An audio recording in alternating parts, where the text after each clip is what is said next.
জয় শ্রীকৃষ্ণ। জয় মা মঙ্গলচণ্ডী। মঙ্গলচণ্ডী সাধারণ বাঙালি ঘরের খুব প্রচলিত একটি ব্রত। এখনও বাঙালি বউরা এই ব্রত করেন। মঙ্গল শব্দের অর্থ শুভ, আর চণ্ডী তো স্বয়ং দেবী দুর্গা। ব্রাহ্মণ দিয়েই এই পুজোর রীতি। আলাদা করে ব্রাহ্মণ না ডেকে মন্দিরে গিয়েও অনেকে পুজো করিয়ে নেন। 16 বাটা হলো এই ব্রতের প্রধান। 16 রকম বস্তু দিয়ে পুজোর আয়োজন। হয়তো অনেকেই মনে করতে পারবেন, ছোটবেলায় তাদের মাকে জ্যৈষ্ঠ মাসের প্রতি মঙ্গলবারে মঙ্গলচণ্ডীর ব্রত করতে দেখেছেন।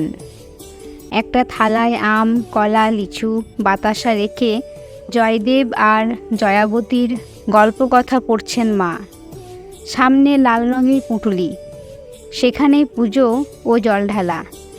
এই ব্রত পালনের মধ্য দিয়ে আসলে দেবী দুর্গারই পুজো করা হয়। পশ্চিমবঙ্গ ছাড়াও অসম, বিহার, ঝাড়খণ্ডে এই মঙ্গলচণ্ডী ব্রতানুষ্ঠান হয়।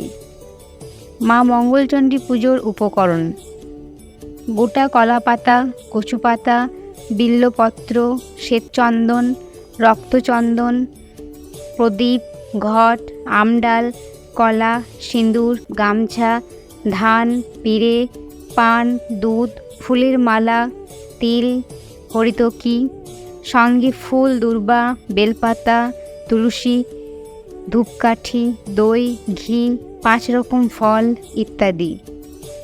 কিভাবে এই পুজো করতে হয়? ব্রাহ্মণ দিয়েই এই পুজোর রীতি।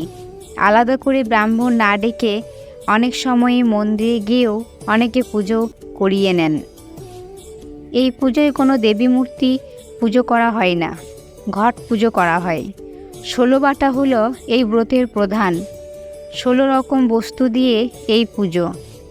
মঙ্গলথলি এবং পুঙ্গি হলো এই পুজোর অন্যতম প্রধান 2টি জিনিস। রক্তবর্ণ শালুতে বাঁধা থাকে হরিতকি ফল, আতপ চাল ইত্যাদি। এটি মঙ্গলথলি। সঙ্গে কাঁঠাল পাতার ভিতরে 13টা ধান, 13টা আতপ চাল এবং আরও অন্যান্য বস্তু 13টা করে দিতে হয়।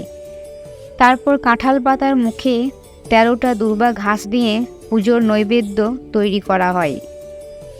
কেন এই ব্রত পালন করা হয়? পরিবার এবং স্বামী পুত্রের মঙ্গল কামনায় সাধারণত এই পুজো করা হয়।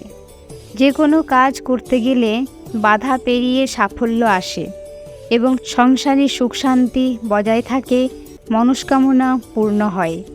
তাই মঙ্গলবার মা মঙ্গলচণ্ডী ব্রত পালন করা হয়।